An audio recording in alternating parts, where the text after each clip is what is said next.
Today on Florida Sportsman, Project Dreamboat. The technicians at Coastal Marine rigged Cory's 23-foot Seacraft with brand new Suzuki outboards. We can't wait to get it back after we get the motors on it and see how this boat runs. At Two Rivers, the Deep Impact is put to the test at full throttle. Exciting. Adrenaline pumping. It's really good. George LaBonte joins Dave Rodgers aboard his 1974 17-foot Mako, custom built for cruising with his first mate Hooch. The relationship between Dave and Hooch, the dam dog, was really touching for me, and I really enjoyed a day on the boat with these two. And back at TRB, the 25-foot Contender project receives a touch of bling from Taco Marine. I'm very impressed, and I think this boat's going to be an amazing boat once it's done. All coming up on Florida Sportsman, Project Dreamboat.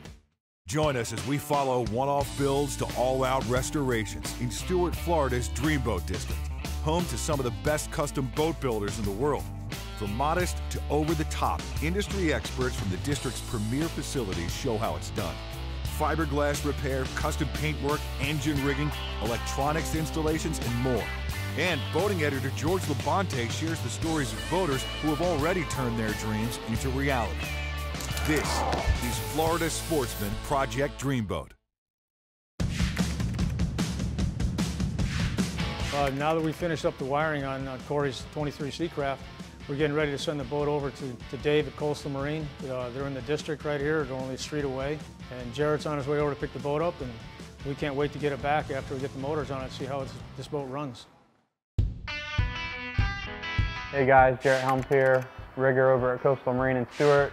We've been working with Mike over at Wildfire on the Seacraft project. He gave us a call, told us it was ready to be picked up, so luckily he's right around the corner. We ran over there and picked it up from him and got it back over here to get started on doing the rigging. So essentially, once we got the boat, the harness had already been ran. Dave has been working with Mike and Cory on the layout of the dash, so I knew where everything was going. So all I had to do is make my measurements and drill my holes. The way Debbie lays out the wiring in the boat, it really makes things easy for us in rigging the dash. She left us plenty of room for mounting the control modules and key switches and everything else. So once the console's rigged, the engines are ready to go on the back of the boat. Dave came out, he helped me hang the engines. It's kind of a two-man job with the forklift. I normally have a hoist system that I use, but with the height of the transom, it was going to require the forklift to do. Engine height is very important. You know, you don't want the engines too low where you're creating a big spray coming off of them, and you don't want them too high where you get a lot of cavitation. Magical broomstick is telling us that it may be a little low right there. Maybe we need to come up. A little low? Too low. When we do that with the straight edge or the calibrated broomstick, we'll try to sort of split the water intakes off the bottom of the boat. As the water is exiting the bottom of the boat, it's rising. So that's kind of the main reason why the engine has to be up higher. Come and touch the engine with it.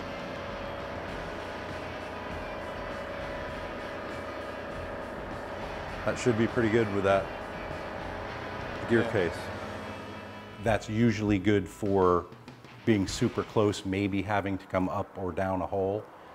Those actually like to be a little bit lower, to bite a little bit better. They've got a lot of torque for a four-stroke. They're a really good running engine. On the mounting hardware, I like to use 4000 to seal up to keep any leaks through transoms. The Seacraft had a bracket on it, so we only needed to use 4000 on the lower bolts to keep water from leaking inside the bracket. So when I drill the holes in the transom, it's essentially the same as how I drill the holes in the dash. You're just dealing with a little bit thicker material. After drilling my holes, I do like to wipe all the coring material with 3M 4000 sealant and then seal the rigging flanges to the transom so you have no water leaking through the rigging flanges. When we engineer out how a rigging tube is going to lay on the bracket or coming out of the boat, you are drastically reducing the chances of having problems. You break a wiring harness because it wasn't rigged properly, you're dead in the water and you're hopefully your VHF radio will reach sea tow. So we have always prided ourselves in doing the best possible job for the customer. I was excited to see how the boat was going to run, with it originally being a single IO boat with a cuddy cabin, and the total transformation to being a center console twin engine outboard boat. That boat was way ahead of its time and still is one of the best riding 23-foot boats on the market. And now you put the Armstrong bracket with the flotation, the heavy wide body bracket with a pair of efficient 150 Suzukis on it, and it really turned out to be a neat project. When we come back, the deep impact overhaul hits the water with plans of achieving eye-watering speeds. This segment brought to you by Two Rivers Boatworks. Exceptional design, quality, and craftsmanship. Dreaming of transforming your boat into the envy of the fleet? The experts at Two Rivers Boatworks are dedicated to customizing your boat to your specific needs and personality. Specializing in fiberglass and composites repair, professional painting, systems installation, and more. Founded by boating enthusiasts, we understand the enjoyment of being on the water, offering exceptional design, craftsmanship, and quality, so you can spend more time on the water than dreaming about it. Visit our facility in Stuart, Florida, and turn your boating dreams into reality. Hey, welcome back to Florida Sportsman, Project Dreamboat. Join us as the TRB team heads out with the owner of the Deep Impact for the final shakedown and delivery. So we've finally come to the end of the Deep Impact project. The owner of the boat and his captain and his family are coming down to do a final inspection and sea trial. And the owner of the boat is actually wanting to take the boat immediately after the sea trial back down to his home base in Boca Raton. So literally failure is not an option at the end of this project.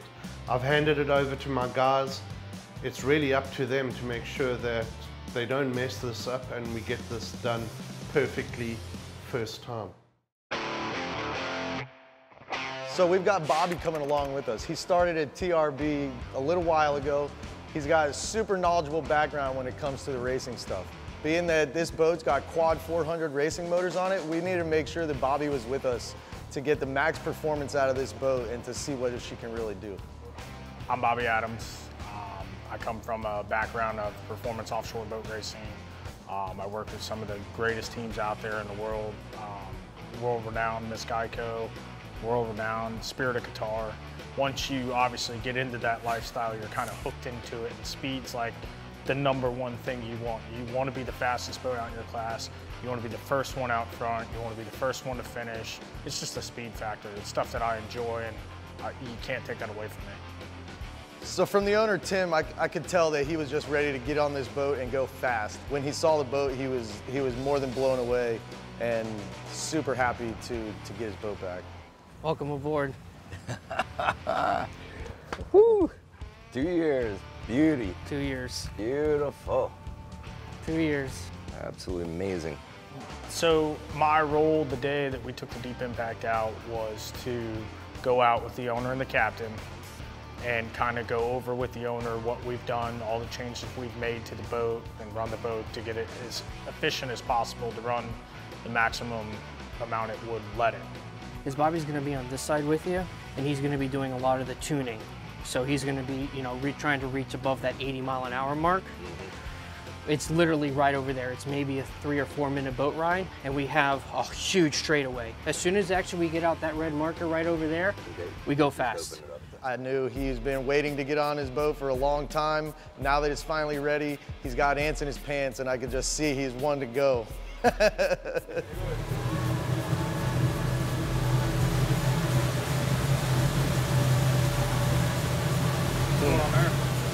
What's going on, man? Back out. It sounded like they were starving for fuel. So the first thing we did was check the fuel valves, and the fuel got shut off. So when it was sitting there idling at the dock, it was fine. We pull out, we go to go run it, and then all of a sudden we run out of fuel on 2 motors. That's always your first sign when they drop out the way that they did. That's the way you would go about it. I always tell people it's either going to break 100% when I'm on it, or it's going to run 100%. It's a 50-50 shot every time you go to the water. Let her eat. From there. Go to your right just a little bit. Yep, I am. I just want to watch out for this little sucker over here. Oh, baby. All right, come on. We're going to hit 80. So watching the boat go by was really impressive. You could see the rooster tail kick in. The guys were really moving. You could hear the motor screaming. It was really exciting to see this boat in action. Ah, exciting. Adrenaline pumping. It was really good.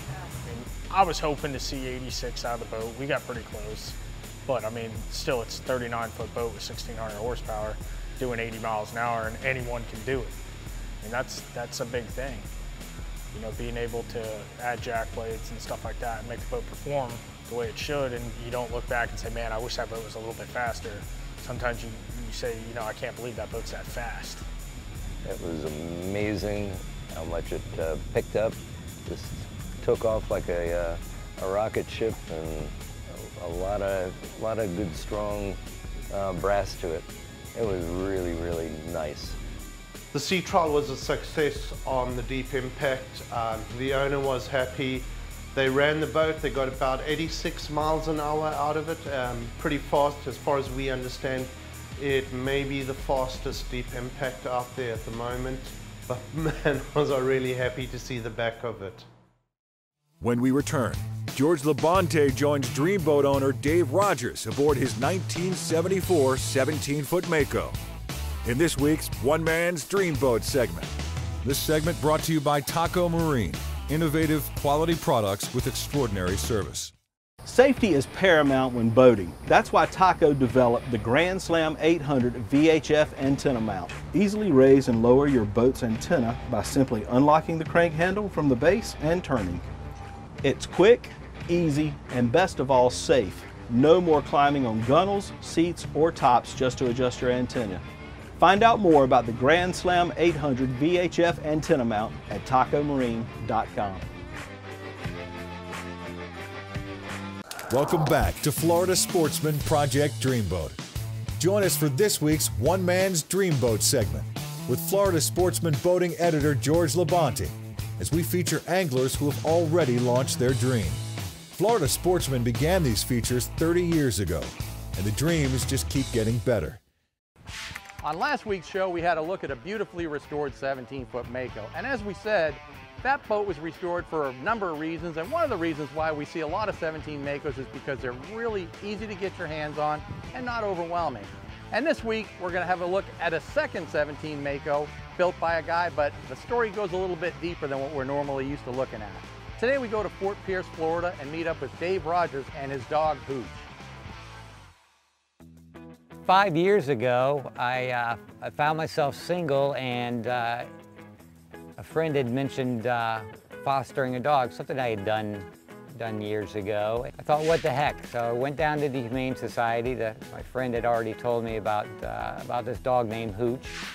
Outran this pit bull, and we said hi to each other. So I brought him home. Within a few days of me fostering him, I took him to a park, and he pulled me down the bank and jumped in the water, and I thought, oh my God, the dog really likes the water. I took him to the beach, and he would run down the beach in the shore break in and out. But he'd get really winded, and he'd pass out a couple of times. And so I had to come up with a solution. The dog loved the beach, he loved the water. But I couldn't turn him loose on the beach, and he wasn't having fun, and I wasn't having fun with him on a leash at the beach. So I came across a canoe and a 2.5 Evinrude, and Hooch and I set out to the Spoil Islands by the Stewart's Sandbar. He loved it. He could run around the little islands. He didn't run too hard to get winded. The islands simply aren't big enough. It didn't take long before we needed something a little bigger, and that led to a 13 whaler. I then decided we wanted something a little different, and that's when we went on the hunt for the Mako. Now, although Dave really wanted a boat to get him right on the water, before he even dove into this project, he knew it was going to be an elaborate build. So going into the boat and bringing it back from Vero, my expectations were to rebuild the boat completely from the keel up. new stringers, as opposed to the original foam filled hull that supported the deck. The boat now has a raised deck that sits on stringers and bulkheads that support it. The cap of the boat, the bow portion of the cap came off. That was flipped over and recored. Then the top side anchor locker cut into that for access from the top. We pulled the transom out, raised that. Of course, to do that, the back fish boxes, storage boxes in the back all had to be cut out and removed. I decided to cut out that liner along the gunnels, underneath the gunnels on the sides. It made it just feel a lot more roomy in there. Found a great console from the guys at Birdsall down in West Palm. I purchased a round fiberglass live well. I wanted a portable live well. I don't always need a live well, but I didn't want hoses and things that weren't clean. So I routed it all through the console. It could come out and look real clean. It looks clean when it's in the boat. Nowhere was Dave's newfound craftsmanship more evident than his one-off leaning post. So I decided to make one, and I took some insulation board. I mocked up a leaning post. When I finally got to a shape and a size that I liked, I cut it out of Divinycell. It took, I probably spent 2 months building the leaning post. Once I got it to how I liked it, I shot it, primed it, and then shot it with gel coat. Dave's perfectionist attitude really cost him a lot of extra time spent when it came down to getting this project wrapped up, but the quality really showed through in the finished product. They say double your budget, double your time. Well, I didn't set a budget, but it did take right at 2 years before it was done. The Mako is the Damn Dog 17, and I like to jokingly blame Hooch for getting me into this boat fixing, restoration, illness, some of us call it. You know, I blame him kind of like I blamed our family dog when I was in 6th grade for eating my homework, you know, that damn dog. I mean, Hooch and I, you know, we'll go for a cruise, he loves it. And then it's come to these spoil islands where, you know, I can barely hit the bank before he'll jive off and run the shore, chasing bait fish. He just really loves it. So he's my boat buddy, and we enjoy it. Now, one thing's for sure, these projects just keep getting better and better. I mean, and this was absolutely the nicest 17 Mako I've ever seen personally. This just goes to show you that there's a lot more to boating and fishing than catching the big one all the time. I mean, this was a really special story to me, and the relationship between Dave and Hooch, the Damn Dog, was really touching for me, and I really enjoyed a day on the boat with these two. After an initial investment of $500 and spending $12,000 on repairs and custom modifications, the cost of Dave's Dreamboat comes to a total of $12,500. When we return, the 25-foot Contender project at Two Rivers Boatworks receives a touch of rub rail bling.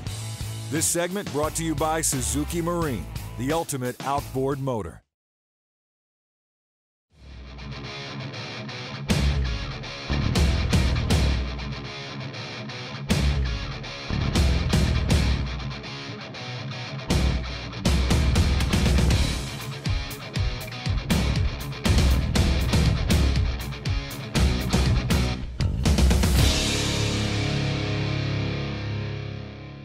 Go to SuzukiMarine.com to find a dealer near you.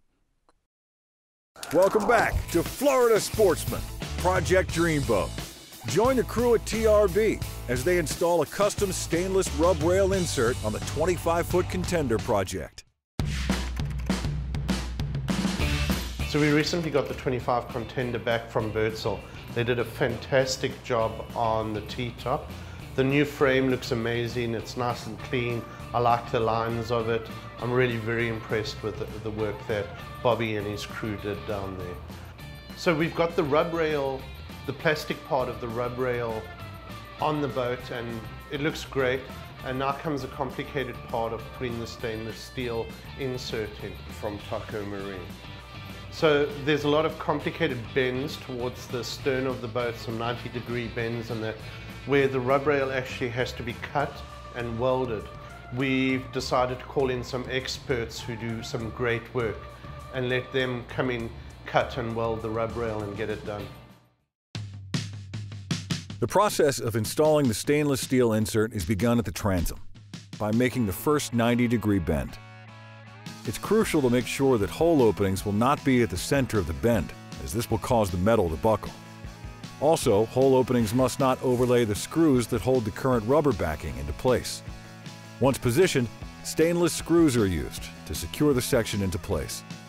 To bend and mold the metal rail around this sharp transom corner, one person must gently pull the rail around the curve, while the other uses a blunt hammer to create its new shape.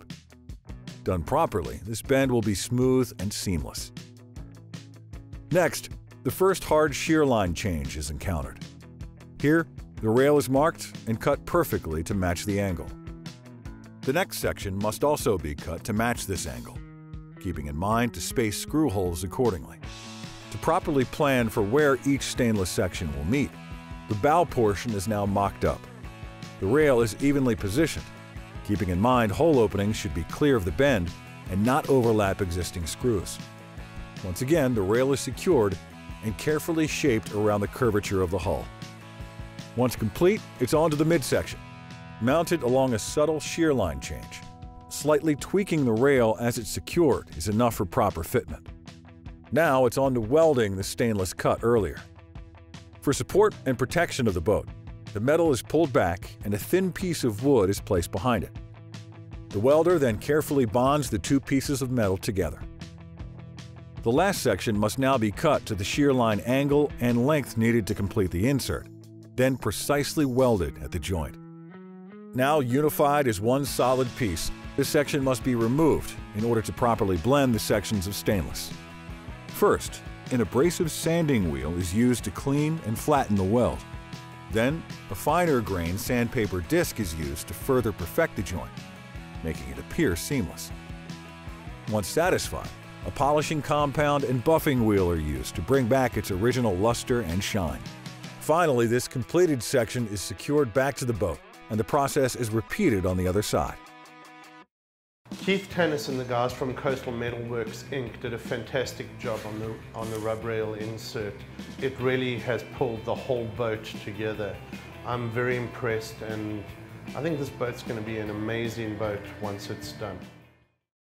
Next week on Florida Sportsman Project Dreamboat, L&H Boats begins production on hull number 1 of their brand new 43. George LaBonte joins John McCormick aboard his 1972 24-foot Proline. The experts at TRB tackle installing a very custom one-off dash panel in the 25-foot Contender project. And we meet with Cory Fountain, owner of the classic 23-foot Seacraft transformed at Wildfire Marine, for a day on the water in Savannah, Georgia.